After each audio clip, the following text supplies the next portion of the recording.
wabarakatuh. Kami dari kelompok 3 kelas B Farmasi semester 5 Universitas 19 November Kolaka.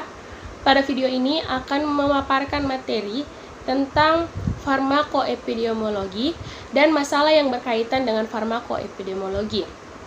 Sebelumnya saya akan memperkenalkan nama-nama kelompok saya.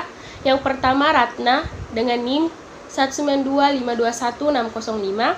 Saya sendiri Sri Alfiovini dengan NIM 192521614, dan yang terakhir yaitu Sri Naida dengan NIM 192521616. Pokok bahasan yang akan dijelaskan pada video ini, yang pertama itu definisi farmakoepidemiologi, kedua ruang lingkup epidemiologi, ketiga prinsip-prinsip epidemiologi, keempat jenis-jenis epidemiologi, dan yang terakhir itu contoh studi kasus farmakoepidemiologi. Definisi farmakoepidemiologi. Farmakoepidemiologi adalah ilmu mengenai penggunaan obat dan efek obat dalam populasi yang besar. Selain itu, studi ini berguna untuk membandingkan ruang lingkup dengan bidang terkait seperti bidang klinik, komunitas, dan farmasi sosial. Juga memperkirakan kemungkinan dan besarnya efek yang menguntungkan pada populasi atau kemungkinan dan besarnya efek samping pada populasi tersebut. Sebagai contoh, program kesehatan masyarakat perlu mengukur resiko dari obat-obatan yang mereka gunakan untuk meminimalkan kerugian dan meningkatkan penggunaan serta untuk menemukan masalah karena kesalahan pengobatan dan obat-obatan. Materi yang kedua yaitu ruang lingkup farmakoepidemiologi. Yang pertama etiologi. Etiologi ini mengidentifikasikan penyebab penyakit dan masalah kesehatan lainnya. Yang kedua itu efikasi. Pada efikasi ini, efek atau daya optimal yang dapat diperoleh dari adanya intervensi kesehatan. Contoh, efikasi pemberian vaksin malaria adalah 40%. Yang ketiga itu efektivitas. Pada efektivitas ini, besarnya hasil yang dapat diperoleh dari suatu tindakan seperti pengetahuan atau intervensi nol dan besarnya perbedaan dalam suatu tindakan yang satu dengan yang lainnya. Yang keempat itu efisiensi. Efisiensi ini sebuah konsep ekonomi yang melihat pengaruh yang dapat diperoleh berdasarkan besarnya biaya yang diberikan. Selanjutnya yaitu evaluasi.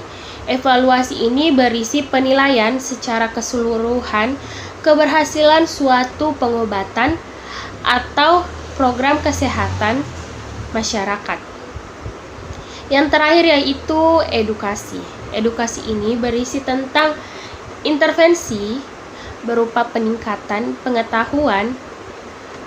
pengetahuan tentang kesehatan masyarakat sebagai bagian dari upaya pencegahan penyakit. Selanjutnya akan dilanjutkan oleh teman kelompok saya. Terima kasih. Baiklah, saya Sri Naida akan melanjutkan materi tentang prinsip-prinsip epidemiologi, jenis-jenis epidemiologi, dan contoh studi kasus. Prinsip-prinsip epidemiologi. Yang pertama, mempelajari sekelompok manusia atau masyarakat untuk mengalami masalah kesehatan. Yang kedua, menunjuk kepada banyaknya masalah kesehatan yang ditemukan pada sekelompok manusia yang dinyatakan dengan angka, frekuensi mutlak, dan rasio. Yang ketiga, menunjukkan kepada banyaknya masalah-masalah kesehatan yang diperinci menurut keadaan-keadaan tertentu, diantaranya keadaan waktu dan tempat yang mengalami masalah kesehatan. Yang terakhir, merupakan rangkaian kegiatan tertentu yang dilakukan untuk mengkaji masalah-masalah kesehatan sehingga diperoleh kejelasan dari masalah tersebut. Adapun jenis-jenis epidemiologi, yang pertama, epidemiologi deskriptif, yaitu mempelajari tentang frekuensi dan distribusi suatu masalah kesehatan dalam masyarakat, seperti siapa dan kapan, di mana dan kapan.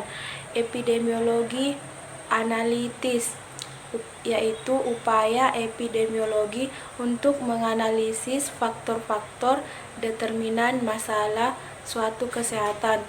Yang ketiga, epidemiologi eksperimental, upaya epidemiologi untuk menguji faktor kebenaran tentang penyakit dengan percobaan atau eksperimen. Contoh studi kasus yaitu analisis sistem surveillance epidemiologi molekuler virus dengue di BBTKL-PP Surabaya tahun 2012 sampai dengan 2014. Metode penelitian yang digunakan pada penelitian ini merupakan penelitian deskriptif dengan rancang bangun penelitian berupa penelitian operasional. Informan dalam penelitian ini adalah petugas surveillance epidemiologi molekuler virus dengue di BBTKL-PP Surabaya. Pengolahan dan analisis data dilakukan secara deskriptif dan disajikan dalam bentuk narasi. Jenis penelitian yang digunakan adalah penelitian kualitatif dengan rancang bangun penelitian berupa Baik, saya akan menjelaskan contoh studi kasus farmakoepidemiologi.